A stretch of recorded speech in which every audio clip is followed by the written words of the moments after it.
Bienvenue à toutes et à tous à la session B 3.5 qui est intitulée Worker Health at Stake, mais qui, bon, pour les fins de notre petite communauté, sera probablement plutôt comprise comme la santé des travailleuses et des travailleurs en jeu, hein, puisque la plupart d'entre nous, sinon la totalité, avons une maîtrise de la langue française suffisante.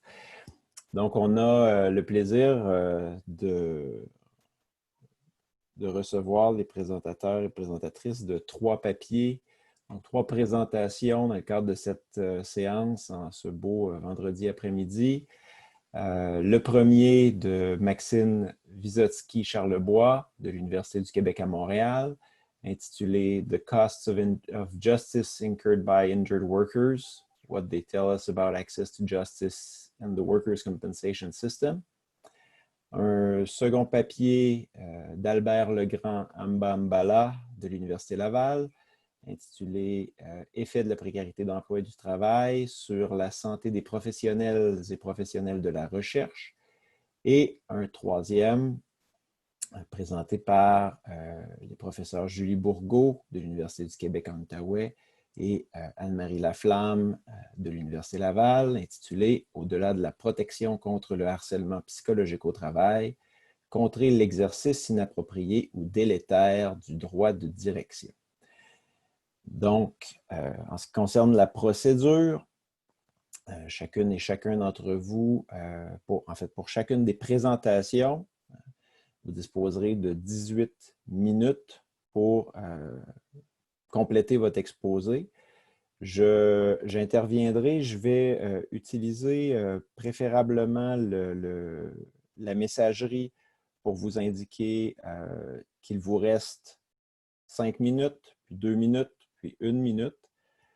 Si jamais vous êtes en situation de délinquance, j'activerai mon micro pour vous demander de conclure aussi rapidement que possible. La période de ces 3 présentations-là sera suivie par une période de questions et réponses que j'animerai avec plaisir. Et donc, avant de commencer, je demanderais, et je vois que la plupart d'entre vous l'avez déjà fait, je demanderais à toutes les personnes qui ne parlent pas d'éteindre leur micro, s'il vous plaît, pour faciliter la présentation par les présentatrices et présentateurs. Donc, c'est ce que je vais faire moi-même tout de suite après avoir cédé la parole à Maxime Vysotsky-Charlebois pour sa présentation. Merci beaucoup. En fait, donc, je m'appelle Maxine, je suis candidate à la maîtrise, attendez, je vais partir ça, à l'Université du Québec à Montréal, en droit du travail. J'avais soumis cette présentation-là en anglais et je l'ai traduite, donc je vais la faire en anglais. So I will start now, and on pourra toujours discuter en français par après. So today I will present the final results from my master's thesis. I will talk about the trajectory of injured workers. We seek to better understand how these litigants deal with the costs throughout the process of appeal of a decision that is made by the Compensation Board in Quebec to compensate a work injury. We seek to understand how these costs affect the legal trajectory of the workers. So I'll briefly present the study in the context, the framework that we used, then the methodology, and the sum of the final results, not all, due to the time that we had. So my project is part of a bigger study. It's part of a Projet Adage, which is a big study in Quebec with multiple universities in Quebec, Accessing Law and Justice Project. It's composed of 23 hubs, each of them studying access to justice in different fields of law. Our hub is Hub 18, so it's with the research team that you see on my presentation, and it's called Measuring the Human and Financial Cost of Justice. We focus on 3 areas of law, so family, criminal, and social law, and my project was in that last area of law. So for those who aren't familiar with the compensation process in Quebec, So when there is a work injury, a worker has to make a claim, and then that claim is either accepted or rejected by the compensation board. In Quebec, it's the CNESST, la Commission des normes de l'équité, de la santé et de la sécurité du travail. If the CNESST accepts the claim, then it will be bound by the diagnosis and other findings that are established by the physician in charge of the worker.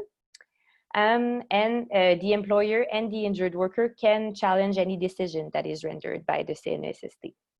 So if that happens, it will then move on to la DRA, which is the administrative revision, and then to the TAT, which is the Administrative Labor Tribunal, that has de novo jurisdiction, meaning that it's not bound by any directive or decision made by the CNESST.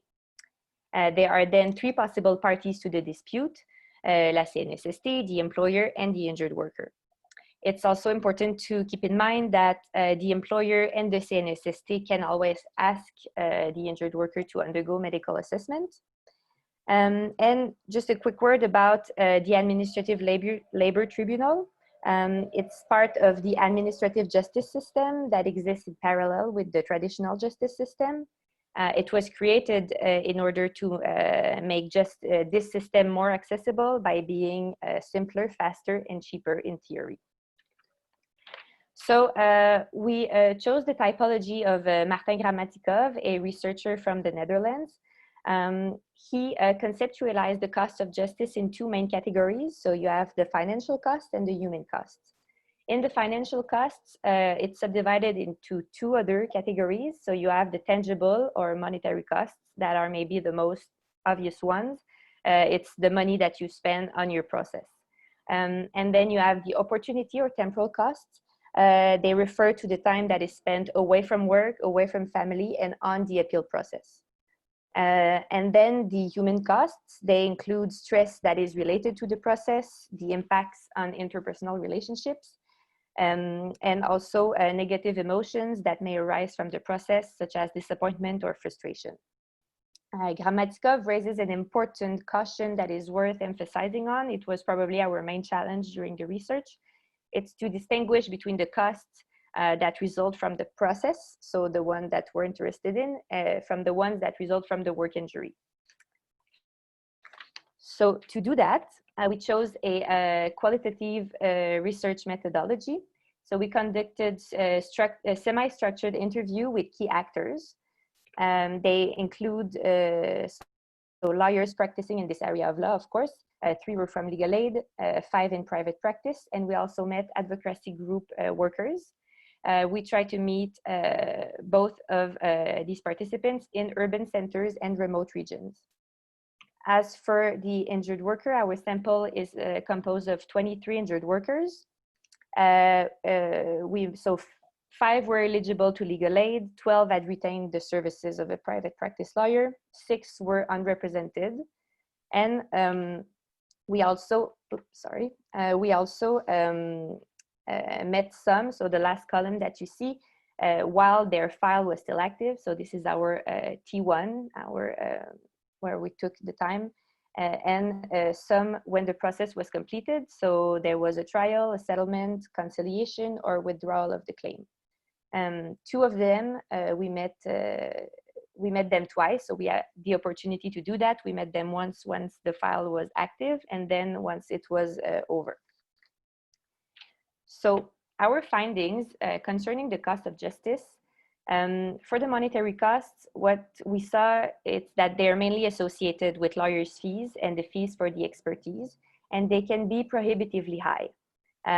So workers told us about $1,500 to $3,050 for the expertise, for just one expertise. And as for the lawyers' fees, they were between $1,500 and $12,000, and even more than that sometimes. A quick word about remote regions. We hope that other studies will address more particularly those regional disparities, because it appeared to us pretty clearly that certain monetary costs will be disproportionate compared to the costs that are incurred by litigants in urban centers. These regions were characterized by the need to travel sometimes very long distances to obtain certain services. And even though the Administrative Labor Tribunal can hold a hearing in any place in Quebec, in our sample, we had 2 workers that had to travel to large cities to get the expertise requested by their lawyer. So it was at their own cost. Of course, medical experts are not evenly distributed across the province. And 5 of the workers we met in remote regions, so all but 1 who was unrepresented for financial purposes, they all picked a lawyer from outside of their region. Why? They told us it was mainly a question of lack of confidence or a fear of conflict of interest. As for the lawyer that we met in remote regions, she in fact told us that she took files from injured workers and also from employers, and that she didn't know many lawyers who took work injury cases. As for opportunity costs, without a surprise, we found that they were excessive for unrepresented workers. And for the human costs, they took a really big part for the workers. We found disappointment and frustration, which we believe highlight the complexity of the law and of the process. Many respondents had a strong feeling of inadequacy when facing the process. We also found stigma that arises from the appeal process. It's a feeling that emerges mainly from the figure of the system fraudster. Society somehow widespread the misconception of injured workers as people who take advantage of social assistance, who don't want to work, who exaggerate their injury. And we also found 2 types of stress or anxiety. So one that was more acute and clearly linked to the trial itself. So to be in front of the judge, the fear to be cross-examined by the lawyers opposing parties. And one that was more diffuse and more constant and was really due to the fact that the process is judicialized. So the workers, they receive letters, they receive calls, they have to go to do an expertise for the employer. They are sometimes in very high demand by the employer and the CNSST. And then the process can become all-consuming for the workers, where they feel like one worker told us, like his life is on hold.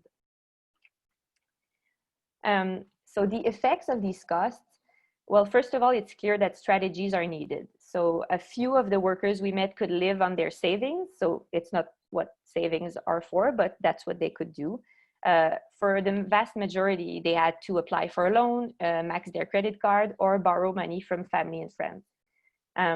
So like this lawyer told us, she said that the fee agreements, it's not the client who pays, it's his brother-in-law, his mother, or people around him who pay for her fees, or that lend them the $2,000 to do the expertise.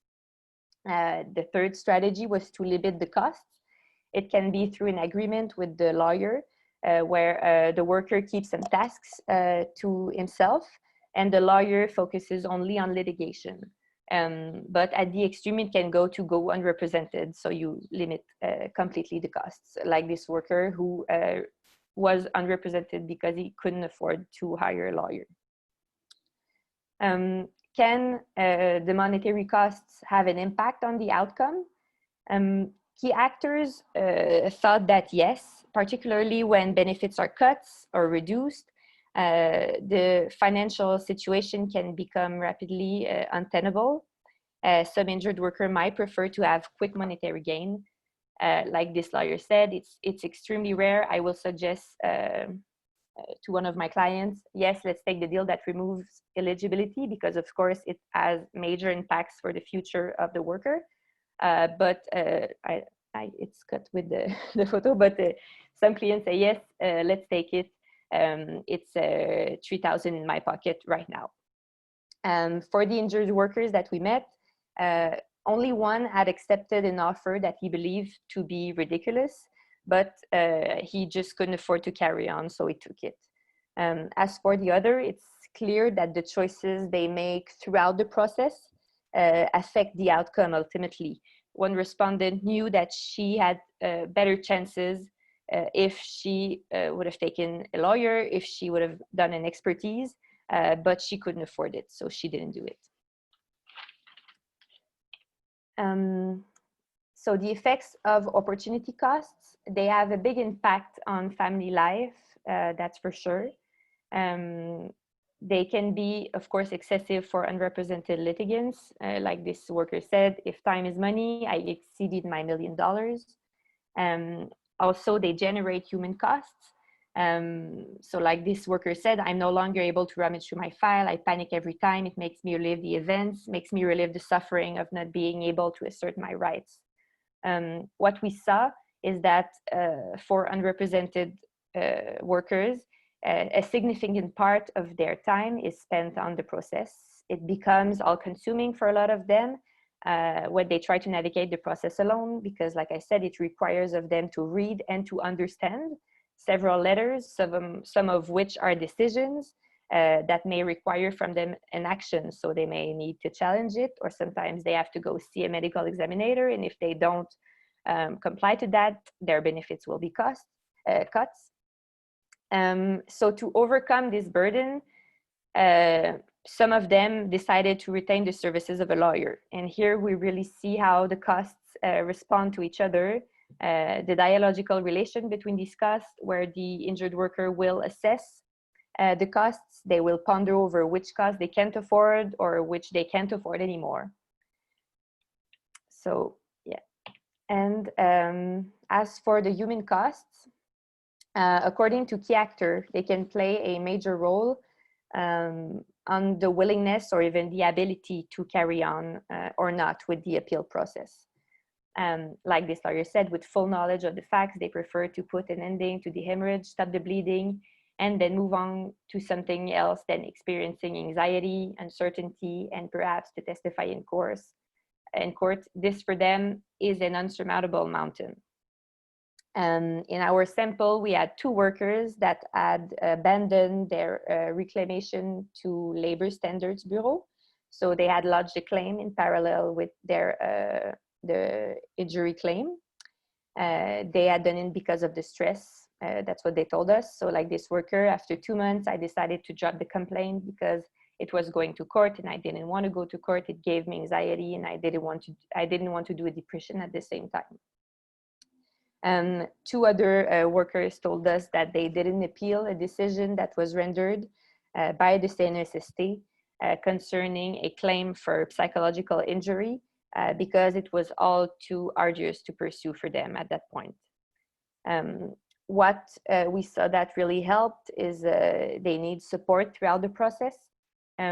Like this lawyer said, it really makes a big difference when there's a spouse, of course, who has a salary, but also gives them the emotional and the psychological support when they say, yes, go on. We also saw that the role of advocacy group workers is important in the process.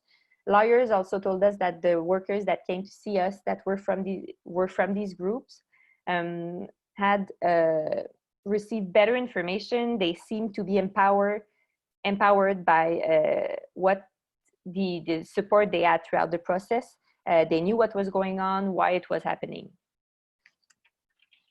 So that's it for the effects. So for my conclusion, I wanted to talk a bit about the feeling of injustice that many workers felt, and that was clearly due to the imbalance of powers.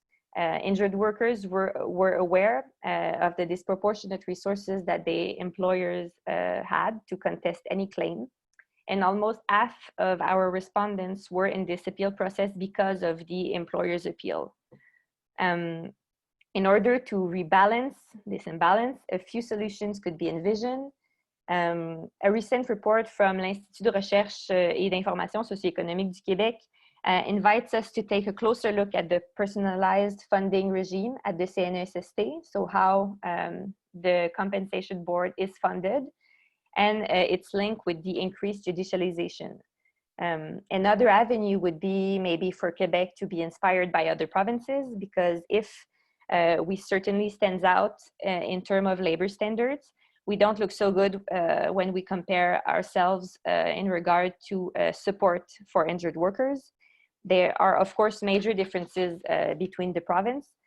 and the regimes across Canada, but all the provinces except Quebec offer at least information, if not representation, to injured workers. So that's certainly something to think about when a reform of the system is long overdue and was also announced. And when we know that injured workers have a journey potentially full of hardship that is not in adequation with access to justice principle and also with access to the benefits of the law. So thank you.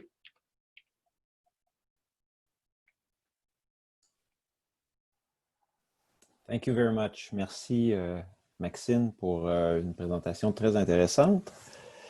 Et donc, sans plus tarder, je vais passer la parole à Albert Legrand-Mbala pour sa présentation. Et donc, je vais procéder de la même façon pour le temps par la messagerie, hein, le chat room.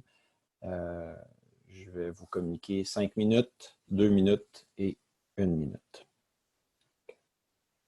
À vous la parole.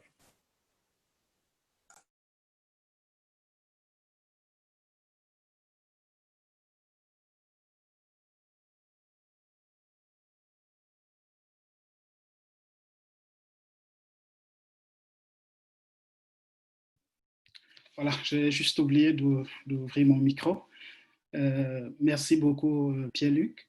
Je vais vous faire la présentation de mon projet de recherche.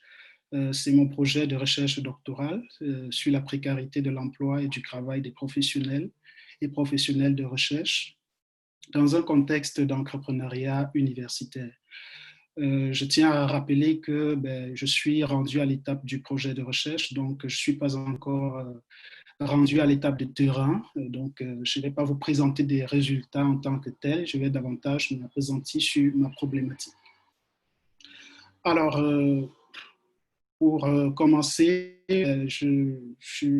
la présentation aura lieu en 6 temps.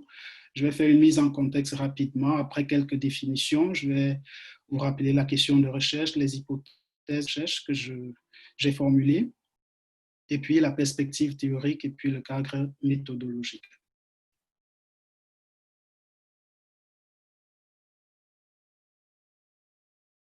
Tout commence effectivement à partir des années 1960 quand on parle d'entrepreneuriat universitaire.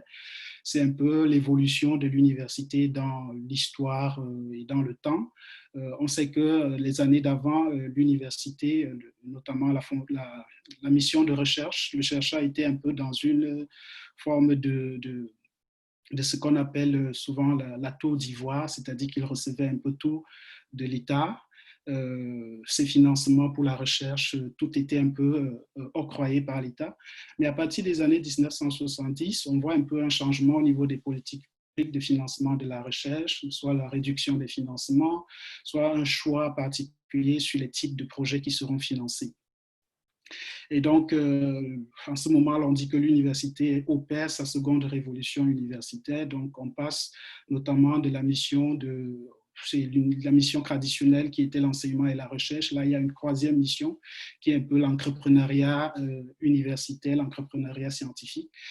Cette notion renvoie notamment à l'automatisation de l'université, la marchandisation de son savoir, la vente des brevets.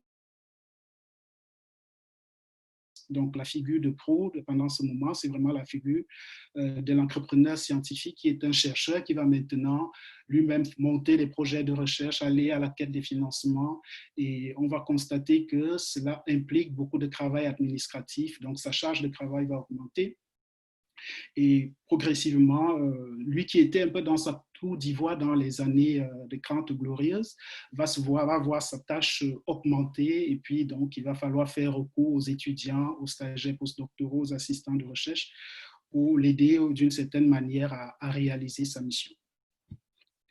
Alors, deux constats majeurs font suite à la révolution entrepreneuriale. D'abord, c'est que tous les domaines de recherche à l'université ne sont pas touchés au même niveau, avec la même intensité par cette autonomisation de l'université. On va constater que les domaines des sciences dures, par exemple, voilà, vont parfois garder leur niveau de financement, où on va voir leur financement accroître, alors que les domaines des sciences sociales et humaines vont voir leur niveau de financement se réduire avec le temps. Au fur et à mesure qu'on avance dans le temps, on va voir que ce type de financement-là, qui était octroyé au niveau qui est octroyé au domaine des sciences sociales et humaines, va diminuer. Deuxième élément, c'est qu'on va constater qu'effectivement, au niveau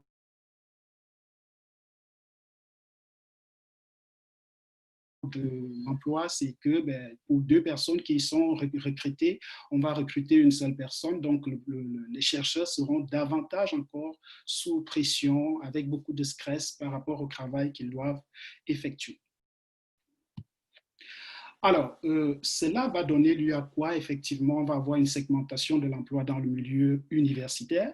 Vous aurez au milieu des enseignants, des gestionnaires, parfois des ingénieurs de recherche qui ont quand même un emploi permanent qui parfois ont la protection, qui sont représentés par le syndicat, qui ont des avantages sociaux, mais autour d'eux graviteront un ensemble de travailleurs qui sont parfois des bénévoles. On a par exemple des étudiants bénévoles, on aura aussi des auxiliaires de recherche, des professionnels de recherche, et puis des stagiaires postdoctoraux, un ensemble de travail administratif qui sera aussi fait par des assistants de recherche qui peuvent avoir le statut de professionnels de recherche.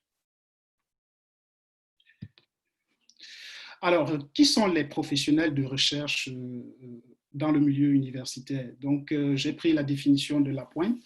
Lapointe définit les professionnels de recherche comme des employés salariés des universités ou des centres de recherche affiliés aux universités.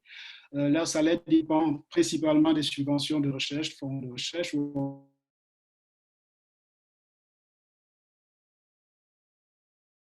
de recherche. Il est responsable du contrat. Je crois que ma connexion dérange un peu. Leur contrat de travail est généralement à durée déterminée et de façon plus marginale à durée indéterminée. Comme leur salaire dépend de la disponibilité des fonds de recherche, ce sont des contractuels de la recherche. Donc, c'est vraiment ça, les professionnels de recherche, c'est des gens qui dépendent d'une certaine manière des fonds de recherche et puis du montage de projets faits par les enseignants-chercheurs au quotidien. Alors, le contexte qui m'intéresse principalement, puisque je vais faire une étude de cas, c'est l'Université Laval. Je rappelle que moi-même, je suis président du syndicat des travailleurs étudiants, donc ça me permet quand même d'être un peu plus proche des autres travailleurs. Du coup, je pense que faire une recherche au niveau de l'Université Laval, ce serait intéressant. Mais avant d'arriver au niveau de l'Université Laval, il faut remarquer qu'au niveau du Québec, on dénombre à peu près 2500 professionnels de recherche qui travaillent dans les universités francophones et centres affiliés. Donc là, j'ai oublié que francophone, mais il faut préciser les universités francophones parce que l'étude menée par le PIN et puis le Forum de professionnels de recherche du Québec qui a eu lieu en 2018, c'est vraiment des données qui sont liées aux universités francophones. La recherche que j'ai faite pour l'ensemble des universités du Québec, y compris les universités anglophones, donne à peu près 4000 professionnels de recherche.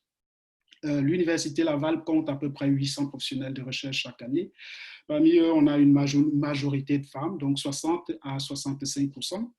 42,5% professionnels de recherche seraient dans les sciences pures, les sciences dures, 27,1% dans les sciences de la santé et environ 25% en sciences sociales et en sciences humaines.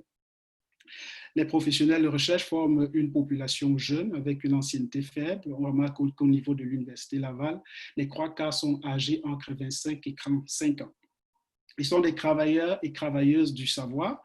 80% auraient un diplôme de second cycle, dont une maîtrise.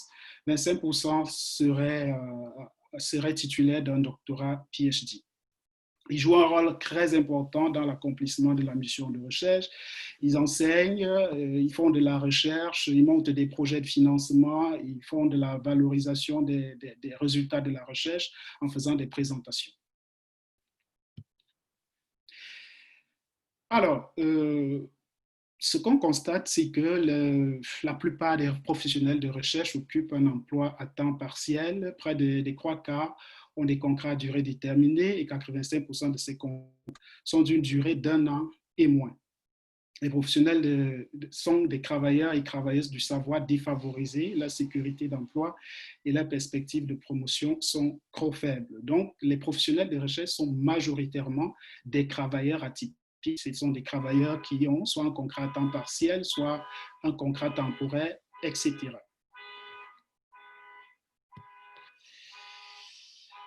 Alors, pourquoi parler de précarité du travail des professionnels de recherche? Je voudrais souligner ici que le problème, lorsqu'on on parcourt la littérature sur le travail précaire, le travail atypique, ce n'est pas tant le fait que l'emploi soit atypique, mais davantage le fait que l'emploi soit précaire. Et par précarité ici, on va davantage voir la charge de travail, on va voir l'instabilité du contrat, on va voir les risques auxquels l'employé est exposé.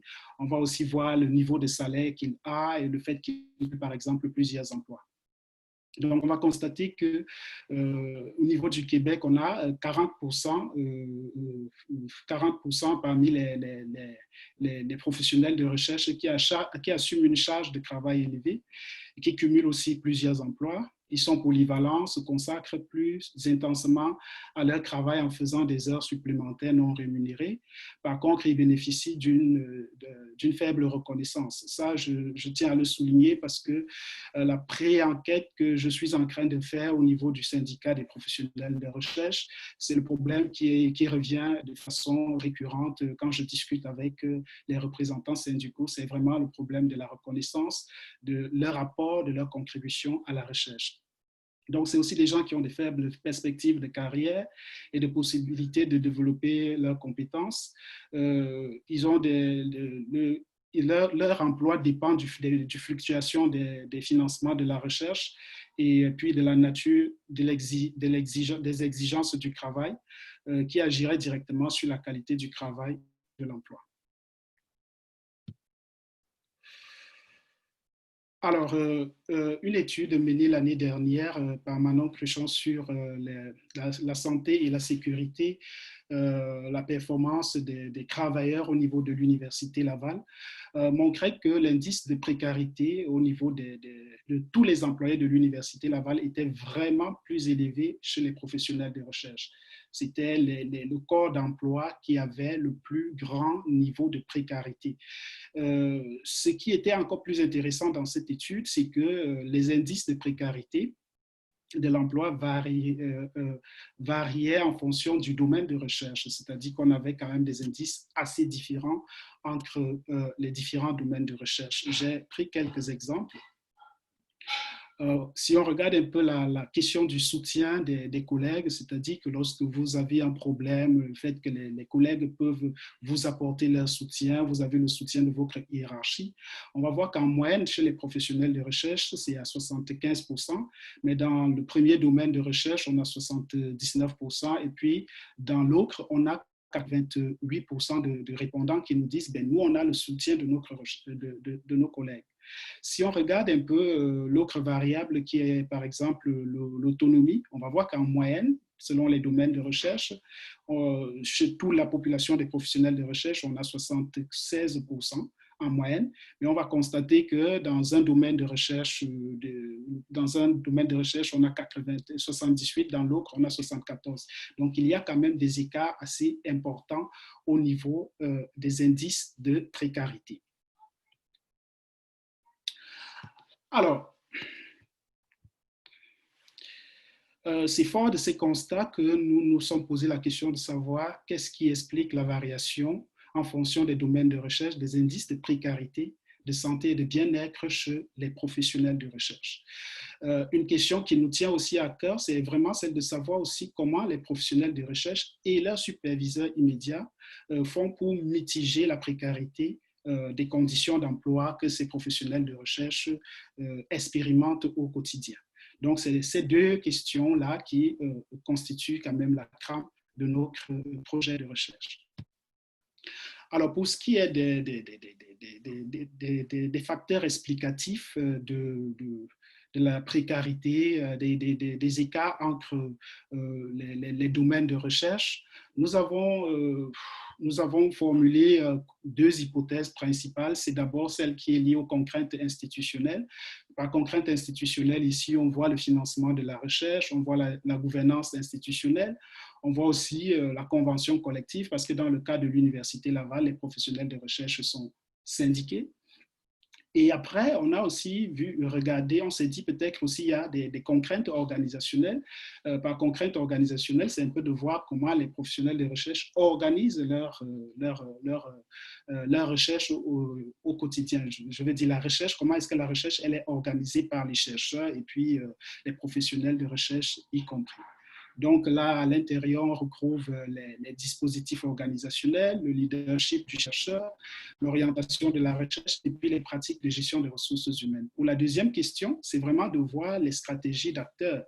Et là, la littérature ne nous a pas donné quelque chose de concret là-dessus pour savoir comment, par exemple, les superviseurs font pour pouvoir mitiger la précarité des professionnels de recherche. De tout ce qu'on a consulté aujourd'hui, on ne voit pas quelque chose qui nous dit à peu près comment les professionnels, en tant qu'individus, en tant qu'employés, s'organisent pour pouvoir faire face, quelles sont les stratégies qu'ils mobilisent. Par contre, pour le syndicat, ça va de soi qu'on connaît quel est le rôle que le syndicat joue en tant que, grâce aux négociations des conventions collectives. Alors, nous allons un peu regarder ces hypothèses selon ce qu'on a eu comme information actuellement au niveau de la littérature. C'est que l'hypothèse du financement est déjà démontrée. On a vu avec les études de Lapointe que plus le financement est long, meilleure est la perception de la sécurité de l'emploi, la perspective de carrière. Donc, on se dit que le financement a effectivement un impact. Et cet impact est certainement lié à la durée du financement, au volume de financement. Toutes ces variables-là permettent quand même aux professionnels de recherche d'avoir un emploi de qualité. Donc, pour ce qui est de l'hypothèse du financement, c'est une hypothèse que nous allons documenter, mais je pense que d'une certaine manière, ça a déjà été démontré dans la littérature. Quelque chose qui n'a pas encore suffisamment été étudié, c'est vraiment la question de la gouvernance institutionnelle. Pour nous, ici, c'est un peu le cadre de référence des décisions, les grandes orientations des dirigeants, les politiques en matière de recherche. Est-ce qu'ils seront davantage pour la recherche fondamentale ou pour la recherche appliquée? Est-ce qu'ils seront davantage pour la recherche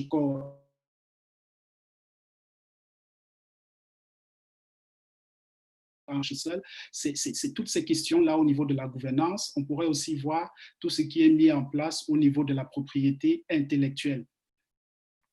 Donc, au niveau des dispositifs organisationnels, les dispositifs organisationnels, ici, renvoient à la manière dont les chercheurs s'organisent pour réaliser la recherche. Est-ce qu'ils seront seuls ou en groupe?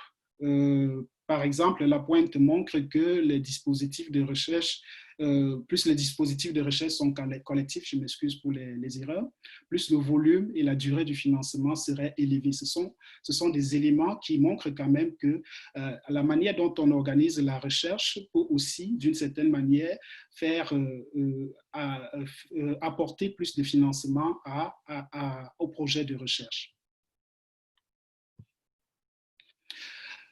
Quelque chose qui nous semble très intéressant et qui n'a pas encore suffisamment été démontré. Je sais qu'il y a une étude d'Abbott qui est parue dernièrement dans la revue Nature au niveau de l'Angleterre et puis qui montre quand même qu'il y a beaucoup de pratiques qui sont des pratiques qui permettraient peut-être aux travailleurs de la recherche de façon générale, y compris les professeurs, les chercheurs, les stagiaires postdoctoraux.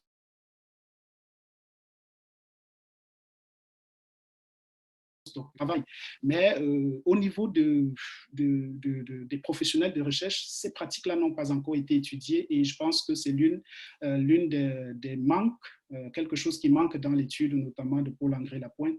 Lui-même, il note que si ces pratiques étaient effectivement mises en place, peut-être qu'on aurait des résultats qui seraient un peu plus intéressants. Donc, nous, on va un peu voir de ce côté-là, notamment tout ce qui concerne les marques de reconnaissance, la conciliation travail-famille, la possibilité de développer ses compétences et sa carrière, tout ce qui est mis en place comme politique et pratique de la part des supérieurs, du chercheur principal, mais aussi des gestionnaires des ressources humaines qui permettent effectivement de mitiger la précarité, va nous intéresser.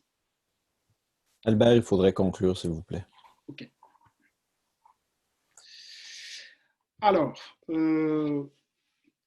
grosso modo, voilà, nous avons monté un modèle d'analyse. Globalement, ce qui va nous intéresser, effectivement, c'est de montrer qu'il y a deux niveaux de causes et que les causes institutionnelles seraient un peu plus influeraient sur les causes organisationnelles qui, à leur tour, influeraient sur la précarité du travail et puis la précarité de l'emploi et puis la santé-sécurité, la santé et le bien-être au travail. Donc, nous pensons que ces effets-là doivent être sont dépendants de ces causes organisationnelles et puis des causes institutionnelles. Au titre du cadre méthodologique, ce que nous allons faire, ce serait une triangulation entre deux méthodes, les documents et puis les entrevues. Et notre échantillon va comprendre les professionnels de recherche, les chercheurs responsables d'unités de recherche et puis les gestionnaires des ressources humaines et les représentants syndicaux. Voilà, globalement présenté. Je vous remercie pour votre attention.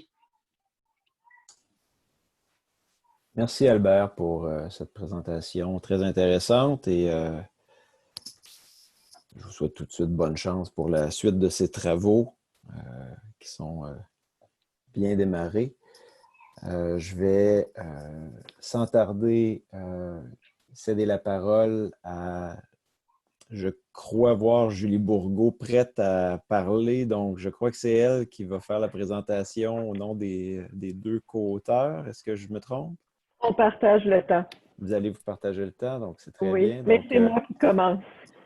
Très bien. Donc, Julie Bourgault et Anne-Marie Laflamme, je vous cède la parole et je vais procéder comme je l'ai fait pour les deux premières présentations. Je vais utiliser la messagerie pour vous communiquer le temps restant.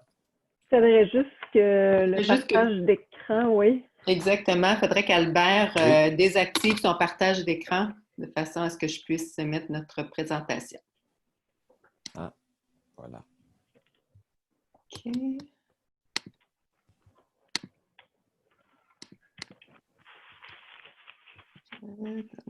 Je vais vous mettre ça en grand écran. Ça fonctionne. Voilà. Excellent. Donc, l'exercice du droit de direction de l'employeur peut avoir un impact qui est important sur les travailleurs, que ce soit une décision de restructuration de l'entreprise qui entraîne une abolition de poste, un changement dans la gestion pour augmenter la productivité de l'entreprise ou encore l'imposition de mesures disciplinaires. Toutes ces situations peuvent entraîner du stress et des désagréments pour les travailleurs. Au Québec, il y a différentes protections législatives qui peuvent venir encadrer l'exercice inapproprié ou délétère de ce droit de direction-là. Donc, dans notre présentation, nous allons d'abord voir que le recours en harcèlement psychologique au travail est protégé par la loi sur les normes du travail, est une protection qui est très ciblée, qui ne couvre pas toutes les souffrances au travail que peuvent entraîner les décisions de gestion. Nous verrons ensuite qu'il y a d'autres dispositions législatives qui ont permis le développement d'une jurisprudence qui sanctionne l'exercice délétère du droit de direction, sans toutefois le qualifier de harcèlement psychologique. Finalement, nous examinerons le développement d'une jurisprudence qui favorise la gestion des risques psychosociaux au travail, susceptibles de prévenir l'exercice délétère du droit de direction de l'employeur. Le régime particulier de protection du harcèlement psychologique au travail a été introduit en 2004 dans la loi sur les normes du travail.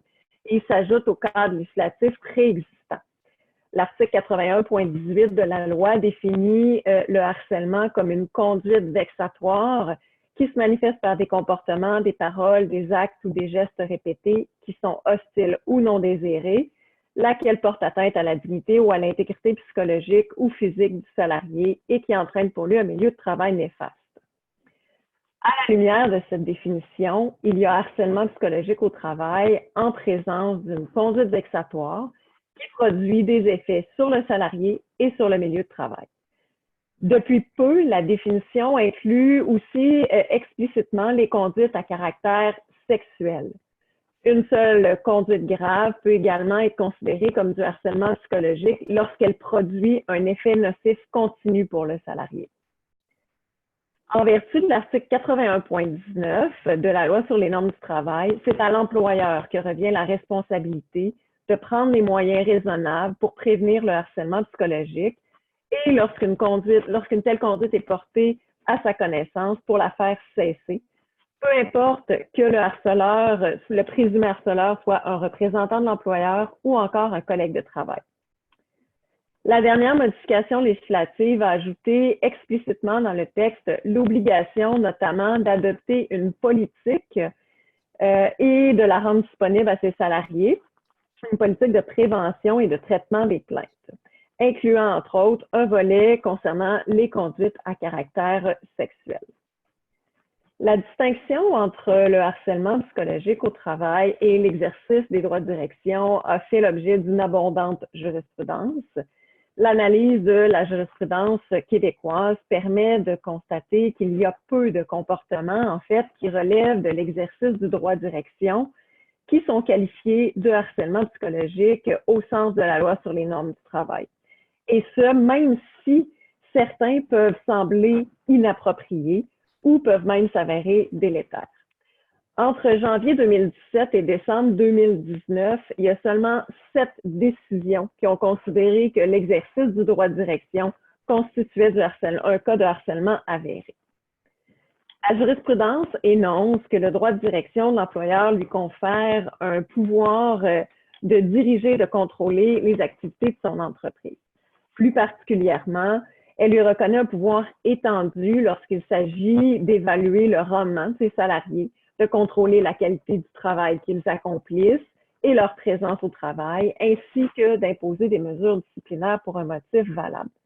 Tout ça fait partie de l'exercice normal du droit de direction, même s'il peut en résulter évidemment du stress et des désagréments pour les travailleurs. Même s'il se révèle inapproprié, l'exercice du droit de direction ne représente pas forcément donc du harcèlement psychologique au sens de la loi sur les normes du travail. Par exemple, dans l'affaire Montchâteau, le congédiement a été annoncé à la salariée de façon abrupte et irrespectueuse devant ses pairs et les clients présents dans la cafétéria.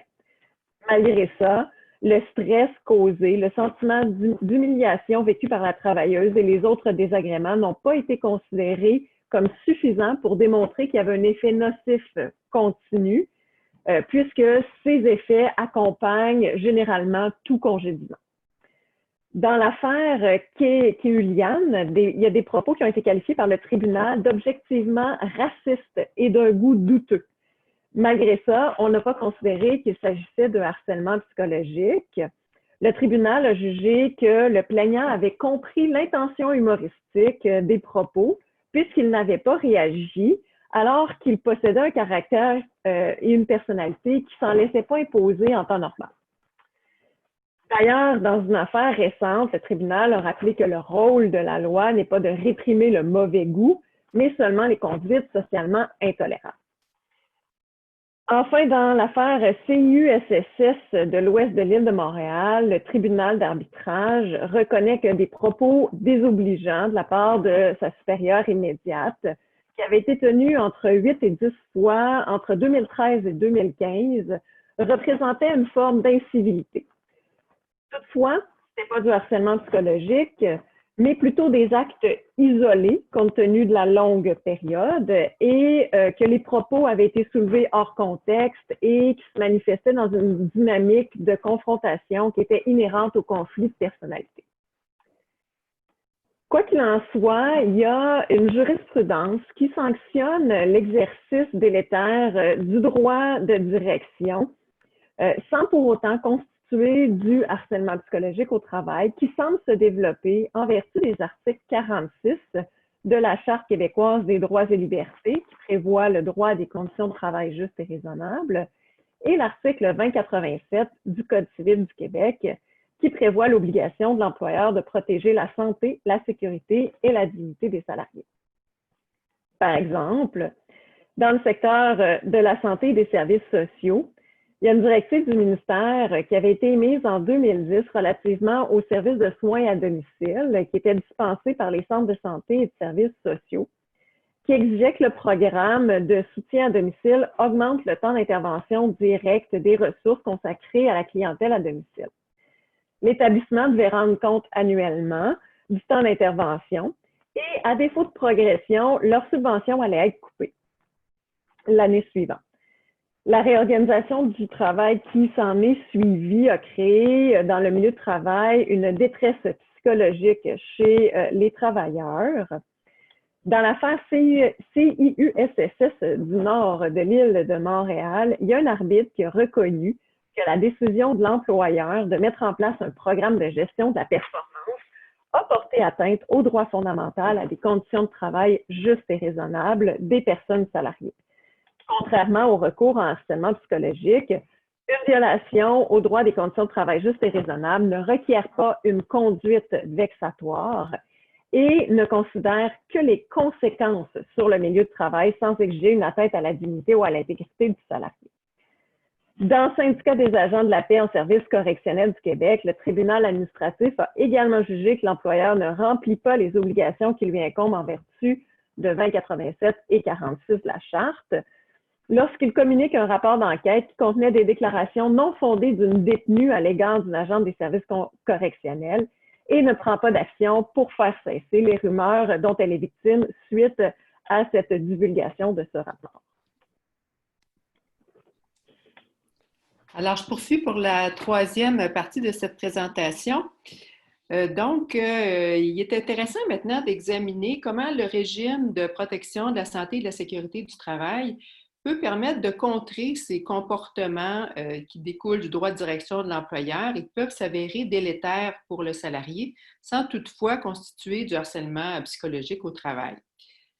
Alors d'abord, la loi sur la santé et la sécurité du travail prévoit une obligation générale de protection à son article 51, de même que des obligations spécifiques, soit celle de s'assurer que l'organisation du travail ainsi que les processus et techniques pour l'effectuer ne portent pas atteinte à la santé du travailleur.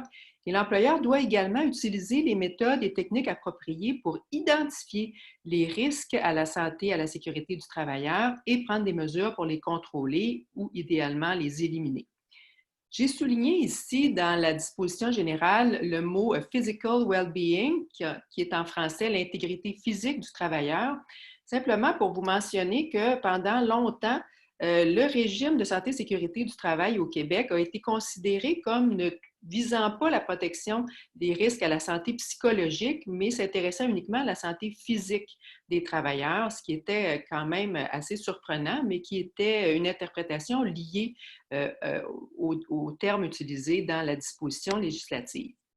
Pourtant, depuis nombre d'années, la jurisprudence reconnaissait que les problèmes de santé psychologique causés soit par le harcèlement psychologique ou par l'exercice inapproprié du droit de direction pouvaient être indemnisés en vertu de la loi sur les accidents du travail et les maladies professionnelles. Le Québec est même à l'avant-garde en comparaison avec plusieurs autres provinces canadiennes ou autres pays de ce point de vue-là.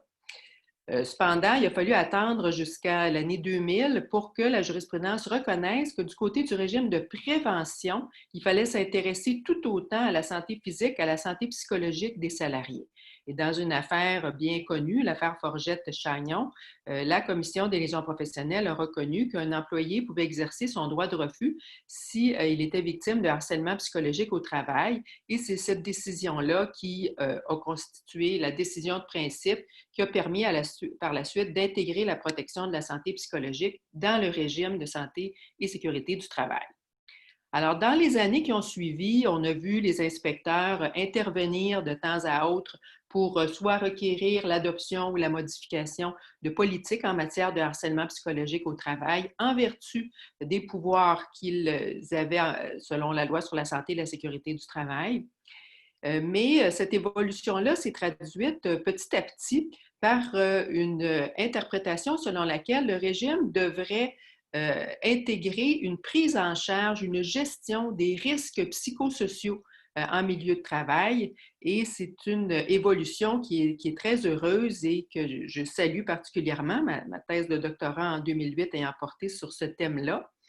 Et donc, j'étais très contente de voir que dans la planification pluriannuelle de la santé, de la commission de la CNESST, la commission des normes de l'équité, de la santé et de la sécurité du travail, pour les années 2020 à 2023, la CNESST consacre expressément les risques psychosociaux comme étant l'un des 5 risques prédominants auxquels il faut s'attaquer durant les prochaines années, puisque ce risque-là et les 4 autres sont, pour votre information, les risques ergonomiques, les risques de chute, les risques liés au fait d'être heurté par un objet et les risques liés à l'exposition au bruit.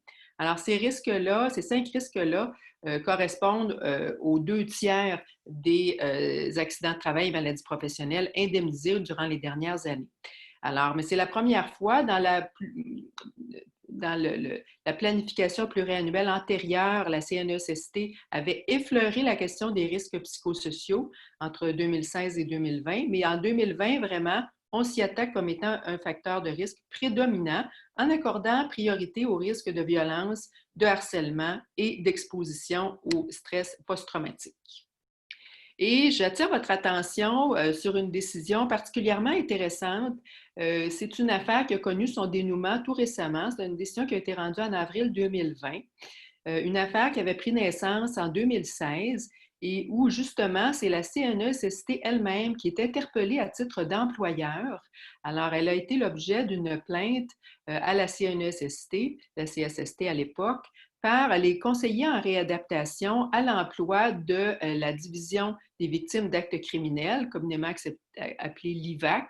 Alors, les employés et leurs syndicats avaient déposé une plainte alléguant que leur charge de travail, qui était de plus en plus importante, était la source d'un stress psychologique et même de détresse psychologique. Alors, un inspecteur est intervenu et a ordonné à l'employeur de procéder à une évaluation des risques psychosociaux. Et l'employeur a engagé un expert afin de mener à bien, évidemment, cette tâche-là. En l'occurrence, ils ont embauché le professeur Jean-Pierre Brun de l'Université Laval, un spécialiste des risques psychosociaux, pour évaluer les risques liés à la charge de travail. Cet expert-là a conclu qu'il y avait effectivement un problème lié à la charge de travail. Il a identifié différents éléments qui étaient problématiques, notamment un écart important entre les efforts des travailleurs, des conseillers en réadaptation et la satisfaction qu'ils ressentaient à l'égard de leur travail. Alors, on voit ici qu'on fait référence au principe de reconnaissance, qui est un élément très important pour réduire les risques à la santé psychologique des travailleurs. L'expert a aussi identifié un sentiment de frustration des employés associé au dysfonctionnement de certains outils, certains équipements et processus. Il a également indiqué qu'il y a des processus qui étaient une source importante d'insatisfaction du côté des employés, notamment parce qu'il y avait un temps qui était requis avant qu'ils puissent prendre leurs décisions en raison de facteurs sur lesquels il n'y avait aucun contrôle. Alors, autrement dit, ils étaient un peu paralysés parfois dans l'exercice de leurs tâches en raison de processus qui étaient trop lourds, mis en place par l'employeur, et une inefficacité aussi de certains outils de travail. Alors, qu'est-ce que cet expert-là a recommandé à l'employeur? Il a recommandé de mettre en place des fichiers électroniques. On voit que c'est des choses très concrètes. Mettre en place les dossiers électroniques le plus rapidement possible, améliorer l'efficacité de certains équipements, préparer des modèles de lettres en anglais pour pas que les employés doivent perdre trop de temps à effectuer cette tâche-là. S'assurer qu'on garde un œil sur le temps supplémentaire de façon à ce qu'il ne soit pas excessif. Et enfin, développer un plan d'action pour s'attaquer aux risques psychosociaux, le présenter aux employés et les informer du calendrier d'implantation des mesures et planifier une rétroaction participative sur l'implantation de ces mesures-là. Alors, l'employeur a effectivement adopté ce plan d'action et l'a présenté à ses employés avant de le mettre en application. Même si les employés et le syndicat n'étaient pas entièrement satisfaits des mesures qui ont été mises en place, le tribunal administratif du travail a quand même considéré que l'employeur avait rencontré son obligation, avait satisfait son obligation de protection en vertu de la loi sur la santé et la sécurité du travail, qui, il faut bien le mentionner, est une obligation de moyens et non pas une obligation de résultat. Et donc, il a donc rejeté la plainte des salariés et du syndicat, jugeant que la CNESST, employeur en l'espèce, avait satisfait ses obligations. Alors, cette évolution-là est quand même récente et très intéressante. Alors, en guise de conclusion à notre présentation, à Julie et moi, en fait, ce qu'on peut conclure, c'est que la protection contre le harcèlement psychologique était vue souvent au départ un peu comme la panacée pour réduire les problèmes de santé mentale au travail. C'est évidemment une protection qui est pleinement justifiée, que sa raison d'être, mais elle ne s'intéresse qu'à des comportements très spécifiques qui rencontrent la définition législative. Par contre, il y a plusieurs décisions ou comportements d'un employeur en vertu de ses droits de direction qui ne sont pas couverts par cette définition législative, mais qui peuvent quand même contrevenir soit à la Charte des droits et libertés de la personne, au droit à des conditions de travail justes et raisonnables, au Code civil du Québec ou même à la Loi sur la santé et la sécurité du travail. Et on ajoute évidemment comme troisième conclusion qu'il est intéressant de voir cette évolution de la Loi sur la santé et la sécurité du travail, de son interprétation, qui démontre que si on s'intéresse vraiment à la prévention de la santé psychologique des travailleurs et par voie de conséquence aux comportements qui entraînent des risques psychosociaux pour la santé psychologique, on s'aperçoit que la prévention peut se faire au moyen de la mise en place d'un système de gestion des risques psychosociaux et que c'est maintenant reconnu comme étant partie intégrante de l'obligation de l'employeur en vertu du régime. Et il est à espérer que cette évolution-là va se poursuivre et que les employeurs vont prendre acte de cette obligation et la mettre en application. Alors voilà, ça termine notre présentation. Merci pour votre attention. Merci, professeur Bourgault et professeur Laflamme. Donc, 3 présentations fort intéressantes. Il est présentement 16h33, ce qui nous laisse exactement 27 minutes pour notre période de questions. Et donc, je vous invite à utiliser la main levée dans le logiciel si vous souhaitez poser des questions à l'une ou l'autre, ou l'un ou l'autre de présentateurs et présentatrices.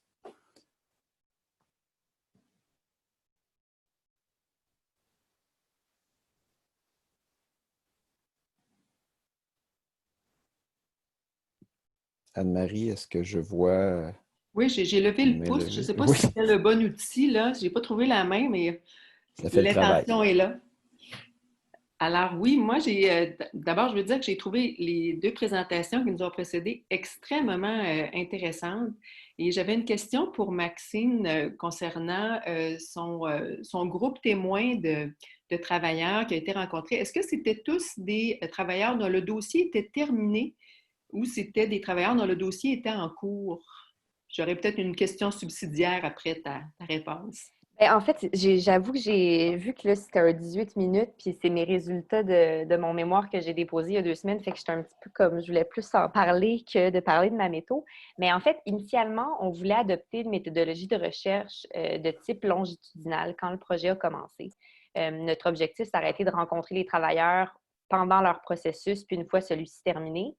Puis, en fait, après à peu près, je dirais 8 mois, en fait, les entrevues ont commencé en septembre 2018, puis rendu à l'été, j'avais bon espoir de revoir au moins une dizaine de travailleurs dont la date avait été fixée à l'automne 2019. Puis en faisant mes suivis à ce moment-là, il y a eu la déperdition un peu normale à laquelle on peut s'attendre de 2 travailleurs qui ne m'ont jamais rappelé. Puis j'ai eu, je pense, 6-7 demandes de remise qui avaient été formulées dans les dossiers. Fait que là, par rapport à mon cursus à moi personnel, ça devenait impossible d'attendre. Puis en même temps une chance parce qu'en ce moment, les audiences au TAT reprennent maintenant. Donc, ça aurait été peut-être des délais absolument effarants pour mon cursus. Mais c'était vraiment dans les dossiers dont c'était très long. Et puis, donc, ce qu'on a décidé de faire, c'est de rencontrer donc, les travailleurs au temps 1 qu'on avait rencontrés, mais aussi d'aller rencontrer des travailleurs au temps 2.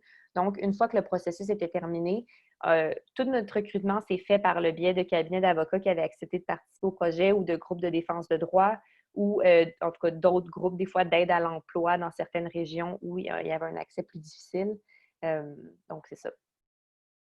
Excellent. Puis est-ce que tu estimes qu'il y a un grand nombre de ces travailleurs-là qui ont réglé leur dossier en conciliation et que justement l'impact des coûts, qu'ils soient monétaires ou humains, contribue à ce grand nombre de règlements de dossiers, pas toujours nécessairement favorables aux travailleurs?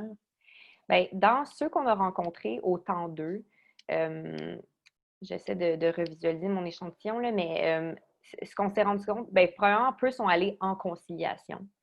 Puis ont réglé avec une entente. Puis ça ne fait pas partie de ma présentation, mais dans le cadre de mon mémoire, j'ai aussi sorti les statistiques par rapport au taux de règlement hors cours devant le TAT. Puis on voit vraiment là, une différence. Le nombre de décisions baisse depuis le début des années 2000. Le nombre de transactions qui sont entérinées par un juge administratif stagne, ça reste autour de 11 à 13 % Puis tout ce qui est désistement, que ce soit post-conciliation ou dit naturel, ça, c'est rendu, ça dépasse ça dépasse les 60 %. Dans mon échantillon, j'ai 2 travailleurs qui m'ont dit « Je me suis sentie forcée d'accepter le règlement, je ne savais pas quoi faire ». Il y en a 2 autres qui ont accepté aussi un règlement hors cours, mais qui étaient très satisfaits. Ça avait été négocié par leur avocate, puis ils étaient bien contents de tout ça. Puis c'est surtout, moi, ce que j'ai trouvé intéressant, c'est surtout les gens qui étaient non représentés qui sont allés à procès. En fait, j'ai rencontré personne qui était représenté qui était allé à procès. Ça s'est tout réglé hors cours, pas en conciliation. Puis c'est vraiment ceux qui étaient non représentés qui ont mené leur processus jusqu'au bout, si on veut, mais c'était sans expertise, sans représentation, donc sans coût monétaire de la justice. Merci beaucoup. Très intéressant. Merci, Maxine. J'ai une main levée de Julie Garneau. Je vous cède la parole, Julie. Oui, bonjour. Alors, merci pour cette présentation. C'est une question qui s'adresse à tout le monde, c'est aussi une réflexion. Moi, je travaille sur la numérisation des pratiques de travail, la gestion algorithmique, l'industrie 4.0, l'automatisation. Et puis, je me demandais en vous écoutant, comment est-ce qu'on pourrait penser, essayer de prévoir une protection pour les risques qui vont venir de ces processus-là de digitalisation, de numérisation. Je pense entre autres à l'algorithmisation, ou en tout cas la gestion algorithmique, où il y aura peut-être moins de chances d'avoir une réelle décision expliquée lorsque l'algorithme va avoir pris une décision soit sur l'organisation du travail ou même sur la sélection du personnel. Je pense aussi à certains professionnels qui voient leur profession mise dans un algorithme. Et là, il y avait eu cet enjeu-là des travailleurs sociaux du gouvernement du Québec qui disaient que maintenant, on leur enlevait un peu tout leur outil de jugement professionnel parce qu'on mettait ça dans un algorithme maintenant. Donc, je me disais, le stress causé, la perte de contrôle sur son travail, tout ça, est-ce qu'on peut imaginer à un moment donné je ne sais pas, une disposition ou une façon de protéger les travailleurs contre ce risque? Merci, Julie. J'interpellerai peut-être d'abord Julie Bourgault et Anne-Marie Laflamme, parce que je pense que c'est surtout à leur présentation là, que s'adressait la question. Puis ensuite, si Maxine et Albert veulent ajouter quelque chose, ce seraient les bienvenus. Donc, Anne-Marie et Julie. Ça concerne peut-être un peu plus ma partie. Julie, tu compléteras, sens-toi bien à l'aise. C'est très intéressant ce que vous dites. Effectivement, le stress technologique est un élément majeur là, qui entraîne de la détresse psychologique pour les salariés. Et ça fait, je pense que ça démontre encore plus l'importance de justement faire de la prévention de ce côté-là. Avant toute mise en place de nouvelles technologies, puis là, ça va être à la vitesse grand V durant les prochaines années, il devrait y avoir vraiment une préparation, une analyse des risques et il y a des facteurs de protection qui peuvent être mis en place pour faciliter cette transition-là vers des nouveaux procédés. Le danger, c'est la perte de sens du travail et la perte de reconnaissance de la part des employés qui se voient ni plus ni moins remplacés par une machine en quelque sorte, là. Alors, de se faire accompagner lorsqu'il y a des changements comme ça, je pense que les employeurs devraient considérer que ça fait partie de leur obligation de protection de la santé de leurs employés, sans compter que ça a de toute façon, si on veut essayer de leur vendre l'idée, un effet très important aussi sur la motivation au travail et la rétention des bons employés. Alors, dans les grosses entreprises, on s'en soucie un peu plus dorénavant, surtout quand on est en période de pénurie de main-d'œuvre, ça aide toujours la motivation des employeurs de ce côté-là. Mais c'est un point très intéressant que vous soulevez. Je pense qu'il faut s'intéresser à ça, puis il faut prendre des mesures préventives pour que les gens ne perdent pas le sens de leur travail. J'ai pas grand-chose à ajouter sur ce que Anne-Marie a dit. Je pense que tout est vraiment dans la prévention parce que après ça, les recours dont on dispose ne sont pas forcément axés là-dessus. Est-ce qu'on pourrait dire que éventuellement on pourrait considérer une violation au droit à des conditions de travail justes et raisonnables? Bon, peut-être. En étendant ce qui a été fait déjà dans le secteur de la santé avec les travailleurs sociaux là, qui étaient à domicile, la décision dont j'ai parlé tout à l'heure. C'est un peu le même contexte, finalement, c'est un peu la perte de sens de travail aussi, puis ce qui est impliqué dans le caractère professionnel, de ce qu'ils ont à faire en vertu de leurs obligations professionnelles, puis qu'ils n'arrivaient plus à faire en raison de ce programme de gestion de la performance-là. Donc, voilà. Merci, Julie. Maxine et Albert, est-ce que vous voulez ajouter? Albert? En fait, je voulais dire que de plus en plus, on parle effectivement du stress numérique. Je veux dire notamment ce qu'on a vécu au niveau des universités avec la pandémie du COVID-19. C'est-à-dire que tous les cours sont devenus en ligne. Au niveau syndical, ce que j'ai vu, c'est effectivement que les gens ont demandé à ce qu'il y ait un langage qui puisse prendre en compte cette nouvelle donne-là pour les cours à distance. Je pense qu'au-delà de la question des algorithmes, il y a vraiment la question des moyens même.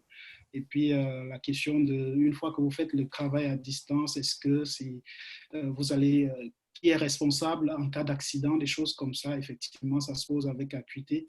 Et maintenant, au niveau des conventions collectives, ce que les gens doivent faire, c'est vraiment de donner du langage à cela pour que ça commence à prendre corps. Il y a beaucoup de problèmes qui se posent. Mais le premier problème qu'on voit tout de suite, c'est vraiment le problème des moyens. Pour ce qui est, par exemple, du travail à distance et la formation à distance. Merci, Albert. Maxine, oui?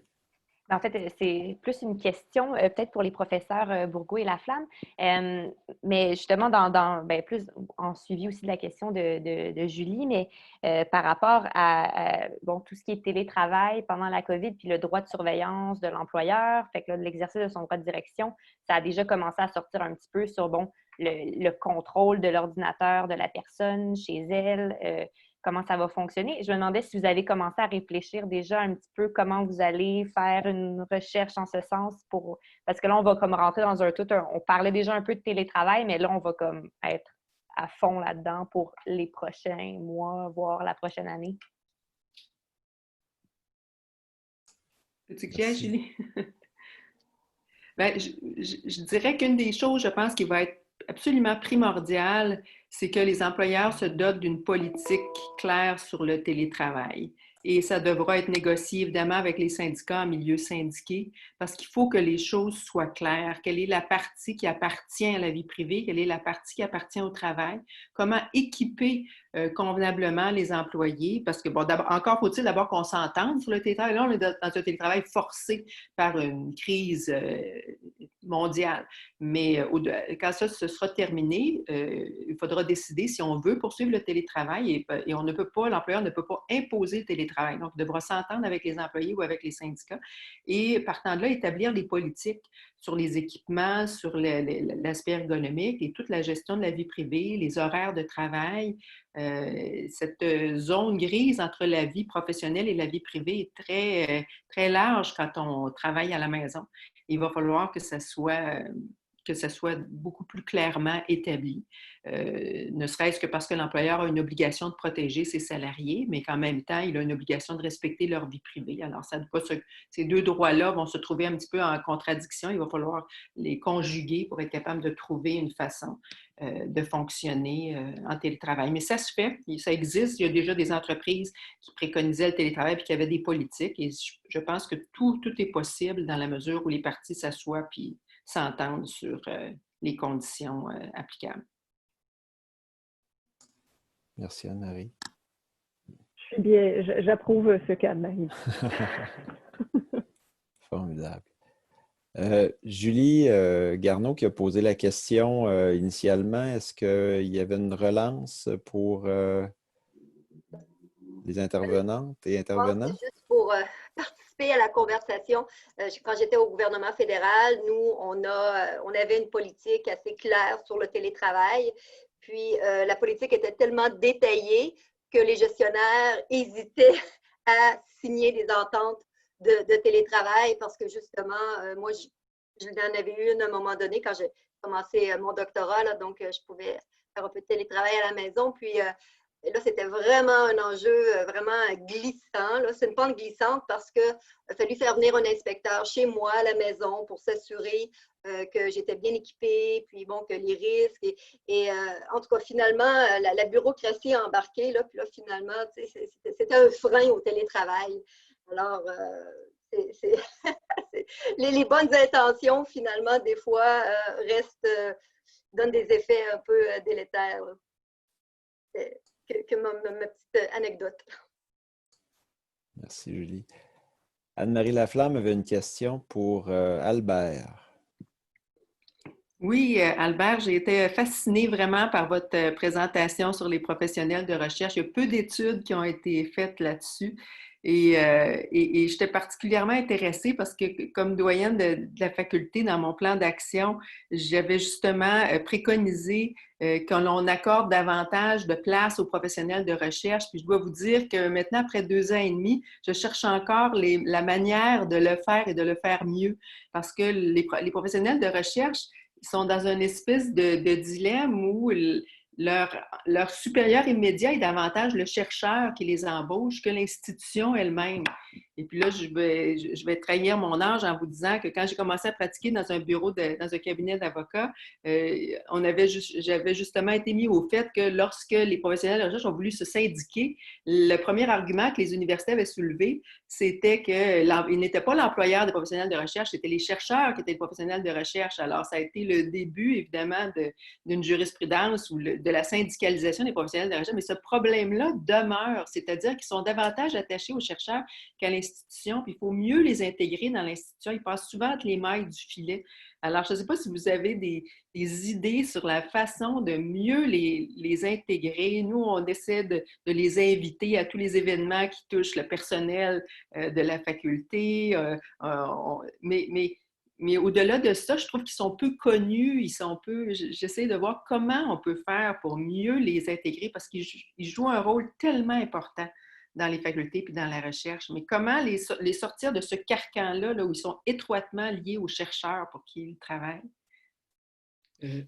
Juste une question, est-ce qu'ils sont syndiqués dans votre université? Oui, je suis à l'Université Laval. Alors, ils sont syndiqués. Ils sont parmi les rares universités. Je n'avais pas bien suivi. Mais justement, c'est tout un problème qui se pose là depuis... tous ces travailleurs, d'une certaine manière, qui ont des contrats temporaires, qui dépendent souvent des chercheurs, c'est tout un vrai problème. Et puis, je pense qu'au niveau de l'Université Laval, on a créé ce qu'on appelle le comité de reconnaissance. Ça, je pense que les professionnels de recherche se sont mobilisés autour de ce comité de reconnaissance-là parce que la reconnaissance est vraiment une problématique qui se pose avec acuité à leur niveau. Mais je pense qu'il y a vraiment des problèmes qui, parfois, c'est tout ce que j'ai parlé au niveau du financement, parfois ça dépend directement du supérieur hiérarchique ou bien même parfois de l'université. C'est vraiment les organismes subventionnés. Je pense qu'au premier palier, ce serait effectivement au niveau du financement. Si on peut faire pression de manière à ce qu'on ait des financements un peu plus longs, un volume de financement qui soit suffisant pour eux, de telle sorte que ceux qui font carrière puissent effectivement avoir accès au financement. Mais après, il faut mettre en place tout un ensemble de mesures de reconnaissance, même si c'est la reconnaissance immatérielle. Une des choses à laquelle il inspire le plus actuellement, selon les premières idées tout ce que j'ai collecté jusqu'à présent comme information, c'est par exemple le fait que s'ils ont participé à la rédaction d'un article, ils veulent avoir leur nom là-dessus, ils veulent être reconnus. Souvent, c'est surtout ça, en fait. C'est souvent des éléments parfois qui ne sont pas forcément financiers, mais qui montrent qu'ils ont le senti, qu'ils sont reconnus. Maintenant, il y a aussi la manière d'être traités au quotidien. Ils sont vraiment sensibles à ça. Et tout ça entre effectivement dans le cadre de la reconnaissance du travail qu'ils accomplissent, du développement de leur performance. Quand je parle de mon développement de leur performance ici, de leur compétence, c'est vraiment valoriser en leur donnant la possibilité de prendre, par exemple, le leadership dans certains projets. Ça, c'est vraiment ce qui me vient à l'esprit comme ça. Mais je pense qu'il y a beaucoup de niveaux de problèmes, des niveaux institutionnels. Après, au niveau des pratiques, là, on peut voir ce qu'on peut faire, mais il y a plusieurs paliers là qui devraient pouvoir être agressés. Merci. Merci, Albert. Je vois que Béatrice Venn lève la main. Donc, je vous cède la parole, Béatrice. Ensuite, je vais me permettre une question. Puis comme il était 52, je prendrai peut-être une autre question ou deux. Puis ensuite, je laisserai les panélistes répondre peut-être en vrac pour nous permettre de conclure pour 17 heures. Donc, Béatrice, je vous cède la parole en premier. Parfait, merci.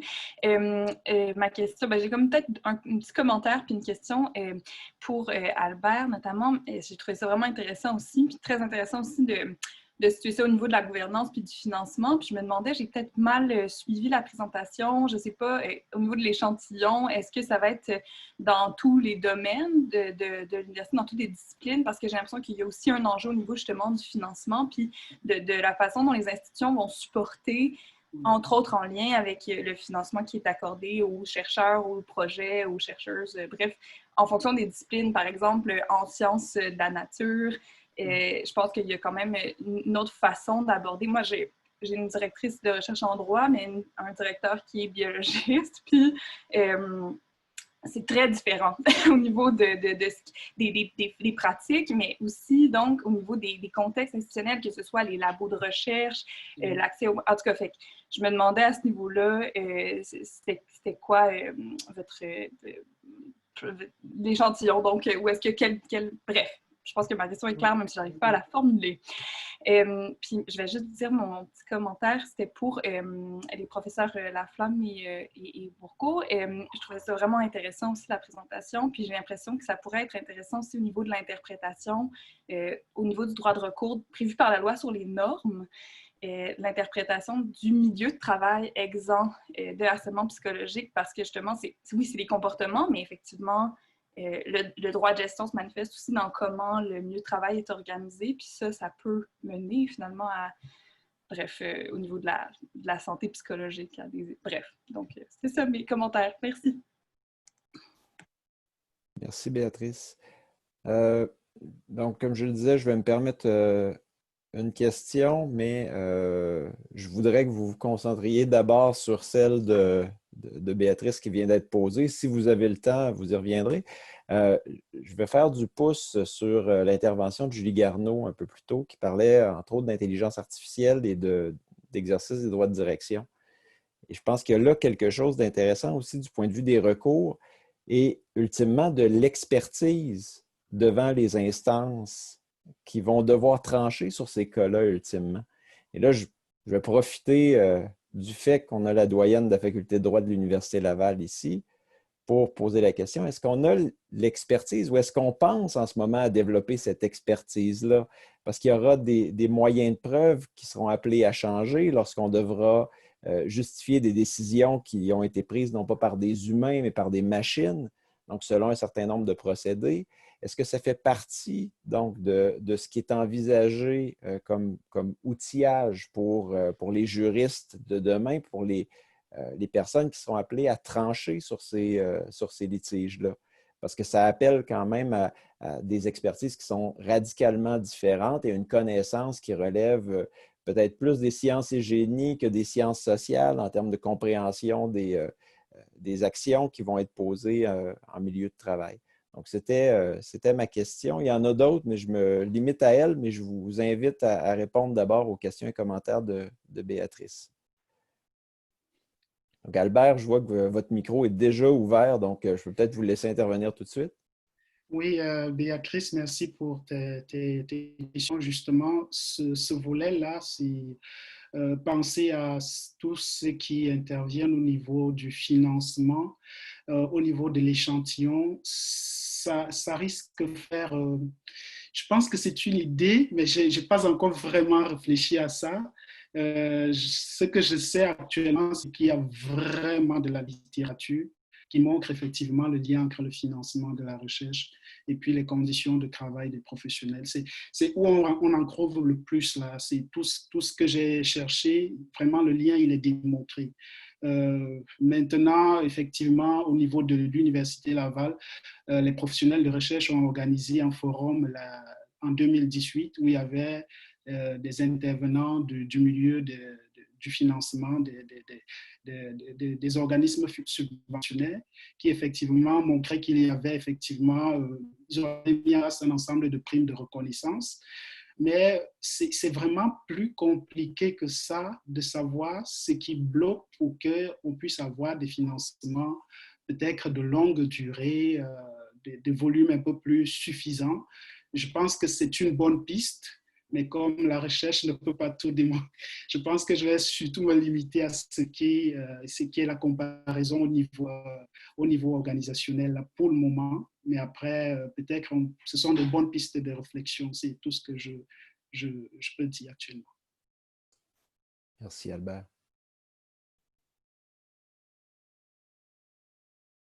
Donc, Anne-Marie, Julie, il nous reste 2 minutes. Anne-Marie, je te mets sur la sellette. Hein, ne te sens pas obligée de répondre. Non, c'est juste que ta question a de multiples volets. Je ne veux pas prendre trop de temps s'il y en a d'autres qui ont des questions non plus. Ce que je peux te dire, Pierre-Luc, c'est que à la faculté de droit, on se questionne beaucoup en ce moment sur justement ce maillage entre les sciences humaines et les sciences et génie. Est-ce qu'on va devoir introduire des cours d'informatique dans notre cursus en droit? Est-ce qu'on a des professeurs qui travaillent sur les contrats intelligents, sur la chaîne de blocs? Toute la question de la preuve dont tu fais état, encore faut-il comprendre que les juristes comprennent de quoi ils parlent. Alors, il y a des gros défis à venir. Puis, effectivement, la formation va devoir intégrer quand même un certain niveau de connaissance de ces nouveaux outils technologiques. Mais, évidemment, on espère que tout l'aspect, le jugement humain va toujours demeurer primordial dans les expertises, dans les évaluations, et que ça ne pourra jamais être remplacé par la machine. Puis, il y a des défis qu'on ne pourra pas rencontrer en termes de technologie, d'intégration de la technologie dans nos cursus universitaires.